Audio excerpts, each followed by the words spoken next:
Hello and welcome to the Malaria Notebook with me, Liliana Dayo. Today's topic is on from data to decisions, and where we'll be focusing on how we can turn malaria data into action. Welcome.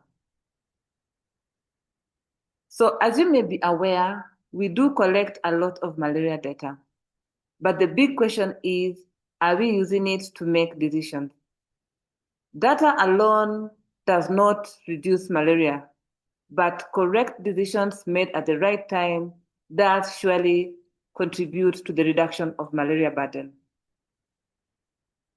So the reality is that data is routinely collected at all levels of healthcare, right from the community to the highest level of health facility.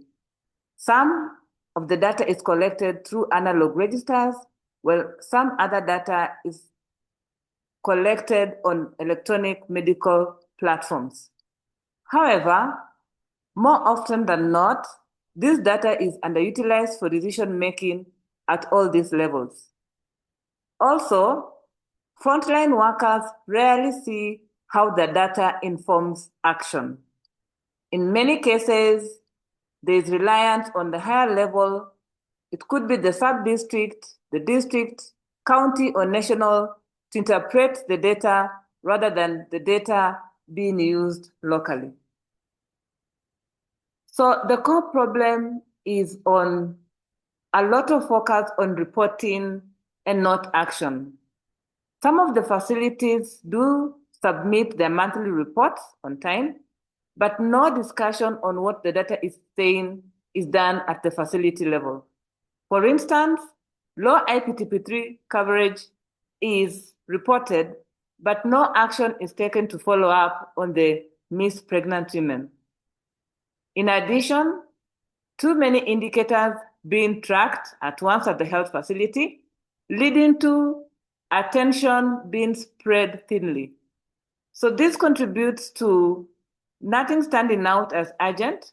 For instance, a facility may have over 15 indicators, but fail to notice the rising malaria positivity trends. There's also limited prioritization, where we have data available, but no clear decision on what to act on first. Everything feels important, and therefore nothing gets acted on effectively. For instance, when we have stockouts, low IPTP uptake, and high malaria cases all occurring at the same time. So this leads to no clear priority action being agreed upon by the health workers. So what does data use mean? In the context of IPTP3, for instance, it's about asking the right questions. For instance, we could ask, why is IPTP3 coverage low in a certain facility or community? This leads to identifying where the gaps are. It could be women attending ANC late, or the community health promoters not visiting the households to encourage the pregnant women to attend ANC, or sometimes stockouts of commodities at the health facilities. Some of the actions that can be taken to close this gap include introducing community follow-up in form of defaulter tracing, strengthening ANC and community linkage, and ensuring that the required commodities for prevention of malaria in pregnancy are available at all times. Then also it's about tracking results. Has the coverage improved when all systems are correctly put in place? Are more women receiving IPTP on time? Some of the common mistakes in malaria data use that we often make include collecting data without purpose. This results into data being reported but not being used to solve the problems at the facility level or in a community real time. Another mistake we make is having delayed data review. This contributes to missed opportunities for timely response and intervention. Lack of feedback to the frontline teams contributes to low motivation and limited ownership of the data produced at the various levels.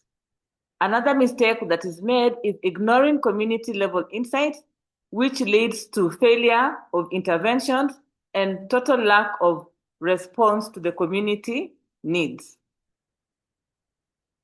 Parting shot for today is that health leadership must promote a culture of data use.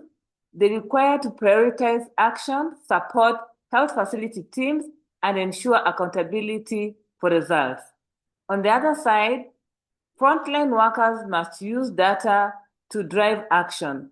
And this includes, for instance, identifying missed clients, following up at household level, and providing feedback from the community. Together, the two can close the gap between data and impact. Thank you for listening. Let's keep learning together. Subscribe for more lessons from the Malaria Notebook. Let's fight malaria one lesson at a time.